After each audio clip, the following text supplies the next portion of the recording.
Alright, here we go again. I've done some more work to this radio chassis.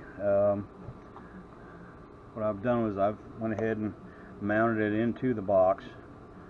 Found a little bracket I used to attach it to one end, and you can, I don't know if you can see in there or not, but there's a screw going through the chassis in the box that holds it nice and secure. It isn't going anywhere. I went ahead and wired it up.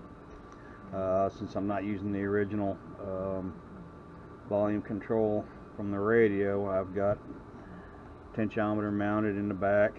I went ahead and I mounted all the controls in the back, just mainly because the wood on the back is thinner, and the controls would actually fit through and connect well, as opposed to the side of the box, which is twice as thick, and I would have had to probably used a Forstner bit or something and do a lot of recessing over here, and I didn't want to have to do that.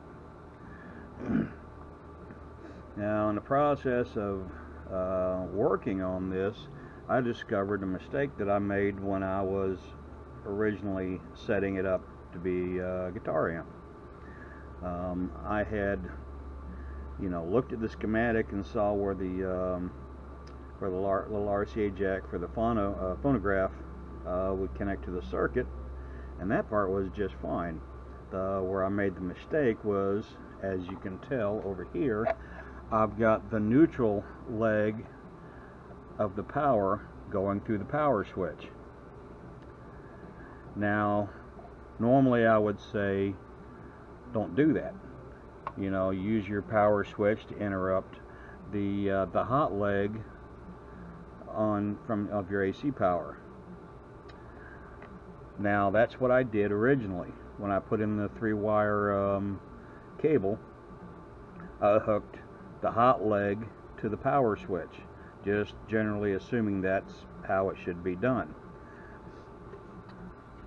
But if you look at the schematic, see if I can get this in the camera where you can see it, it shows the switch going straight to ground.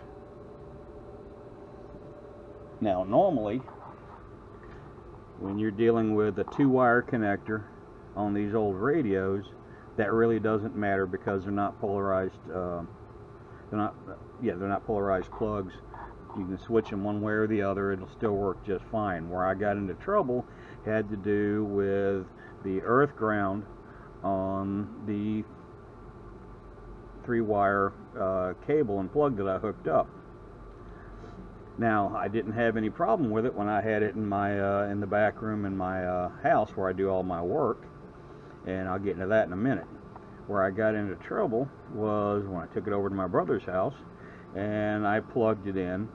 As soon as I went to power it on, it immediately fried the switch. So what happened was I had the hot leg going through the switch straight to ground, and since the outlet I plugged into over there actually had a working earth ground, all the power went straight to ground through that little switch and immediately fried it. The room in the back of my house where I do all my work, I have figured out that when that addition was put onto the house, they didn't bother to hook up the third leg ground on the outlet that I had been using. It never occurred to me to check that. So that raises a couple other questions. Number one, did it do any other damage to the radio unit? No, it did not.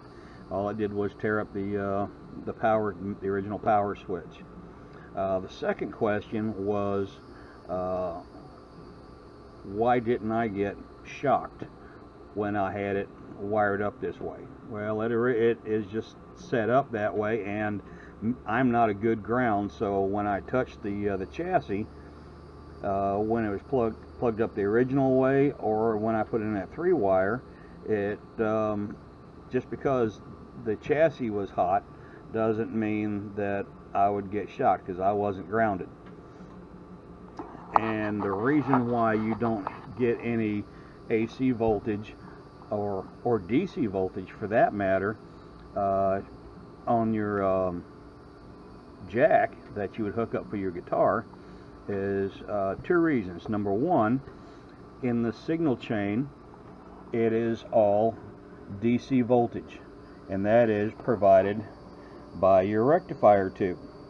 That changes your AC to DC, and your signal chain, your B plus, is all DC voltage. It's roughly 100 volts in this particular chassis. Now, there is a capacitor, I think it's a 0.1 microfarad capacitor between the jack and the signal chain. DC voltage can't pass through a capacitor, only AC. Your guitar generates an AC signal that can pass through that capacitor and enter the signal chain. And one other thing that I want to get into, and I'm probably going to say that a lot, but one other thing I want to get into on these that I found interesting after going through the process of converting this over and really looking into it is, despite the fact that you have 6 tubes on this chassis, you're only actually using 3 of them. You're using the 35L6 output tube here. You're using the 12SQ7 in the back here. That is basically your preamp and your output on this. And of course you're using the 35L6, not 35L6, the 35Z5, excuse me, 35Z5, which is your rectifier tube. These other tubes are basically at this point not doing anything. Now, why don't you just take them out? Well, it's simple. This is a series filament chassis. So all of the heater filaments in the in the tubes are all wired in series, including this little 6-volt bulb. And if you add up the voltage draw of all these tubes, it comes up to just short of 150 volts. Now, you may say you don't have 150 volts coming out of your wall outlet, but actually you do. You've got a 120, give or take, RMS, but the peak voltage is going to be 150 or maybe just a tick above. So with all these tubes wired in series for the filaments, that adds up to the voltage coming out of the wall. That is why you don't have a power transformer in these little tube chassis.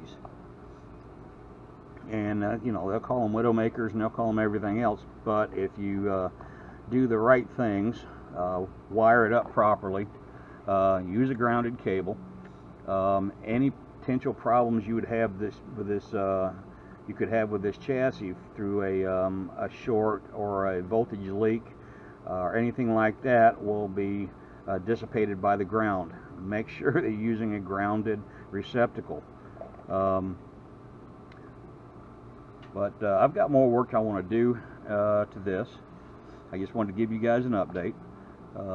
The little hinged area in the top, I've got it out right now just to make it easier to access some stuff. The front door, I don't know if you remember from the last video, front door had this logo on the inside. I decided to do is I'm going to mount it inside out. I'm going to turn it around so that faces the front, and I've got it marked for where I'm going to be putting in holes to mount the speakers.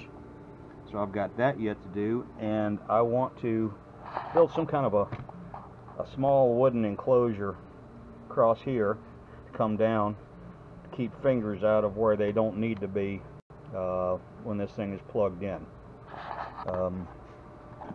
And I guess that is about the update I'm giving you for now, and hopefully here pretty soon I'll get it finished up and we'll get the final of this video or whatever you want to call it.